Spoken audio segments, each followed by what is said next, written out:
what is up, guys? John here, and today, guys, I got a little story for you. This happened. Oh my God, bro! I have a little story for you guys, and this happened outside my university. I attend the University of NJCU. It's in Central Jersey or Northern Jersey, whatever you want to call it. There was this day that I was running a few. I was running a few minutes late. Not even a few minutes late, bro. I was running like an hour late to class, and then I also had a test for that class. You're just gonna call.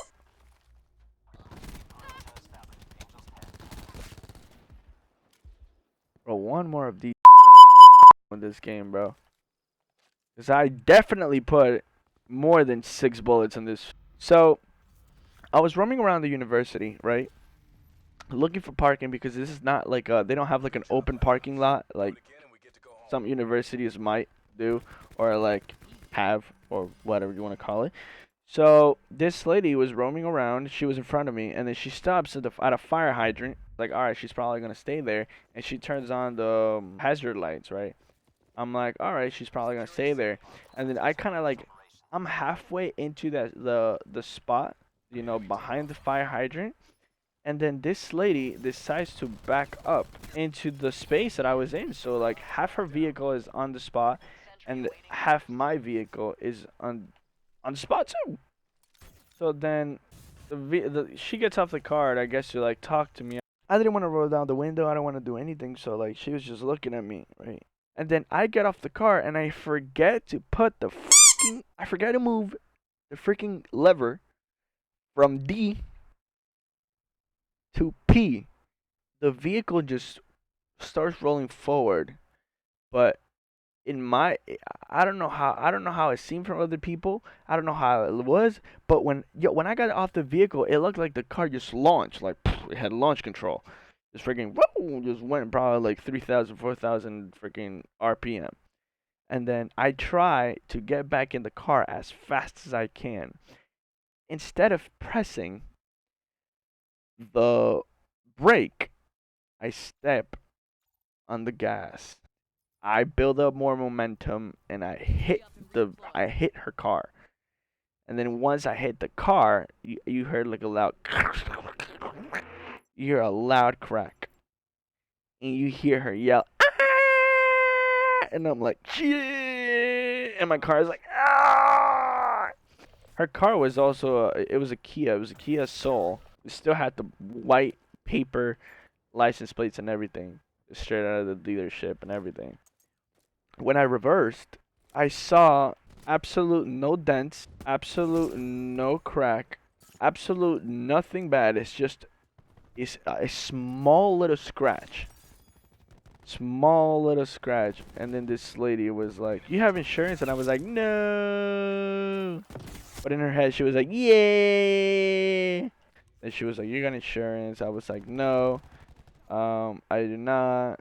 Um, and she's like, "How are you driving a car with no insurance?" And I was like, "In reality, I do have insurance, but it's gonna be expensive for me." Just putting a few excuses in there to not pay anything. And she was like, "Listen, I'm in a hurry, so give me your phone number, um, you know, and I'll contact you later." And I was like, "Sure." I gave her my phone number. I see her every day.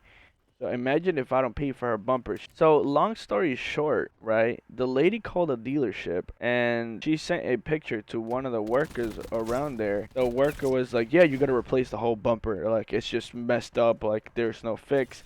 You can't scrub it off. You can't sand it. You can't fix it. You can't paint it. Right? You have to replace it." And then she asked, "How much? How much is it?"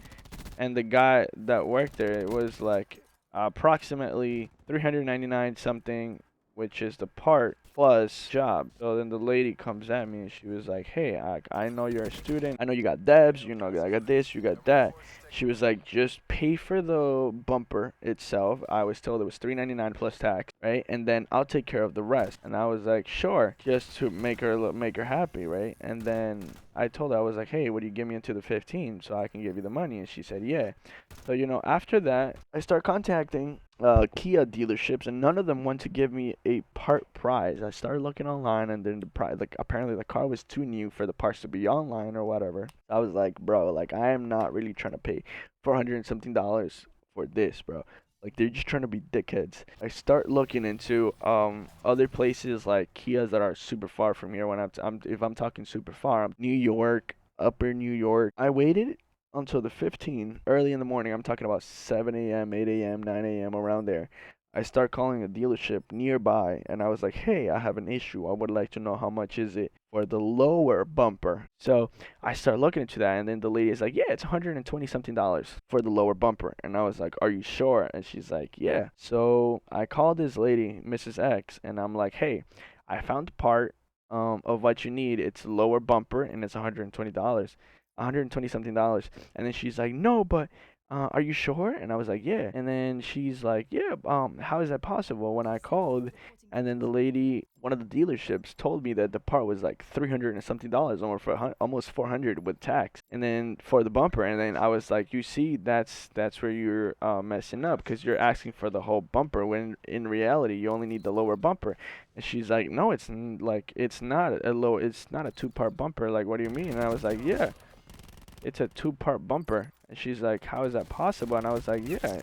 And then she was just like, okay, where did you call? And I was like, I called literally the Kia that's right around the corner from campus. And then she calls the person, whatever. They tell her that it's 120 something too for the bumpers. I was like, you see, we can go over there, we can get the bumper for you, and so you can, stop bitching. I didn't say that, but in my head, I was like that. And she was like, yeah, I just got to my office. Like, I can't head out right now. All right, when do you want to head out? She was like, maybe later. And I was like, well, later I'm not available. So if you want to go right now, like, now's the time. And she's like, okay, I guess we got to go right now. So then the lady, blah, blah, blah, whatever, we met up. And then we went to the dealership. We went there, blah, blah, blah, blah, blah. And then I went to the lady and I was like, hey, I spoke with you a few minutes ago. I want to order the part for the Kia Soul. And she's like, sure. I paid for the part. It was 120 something dollars. Whatever. I paid for it. Not a big deal. Whatever. And then she's like, do you know how to put these? And I'm like, bro, like, you told me all I had to do was put the part, like, pay for the part. And now you're asking me if I know how to put this? Like, no, I don't know. Like, deal with this yourself. Whatever, bro. We bought the part, blah blah blah, whatever, and then she was just like, hey, you're very responsible, this and that, blah blah blah blah blah blah blah blah. And then I was like, yeah, yeah, thank you, like whatever, like blah blah blah blah blah blah. Words here, words there, whatever. That's the story of me hitting this lady and me forgetting to put my car in park.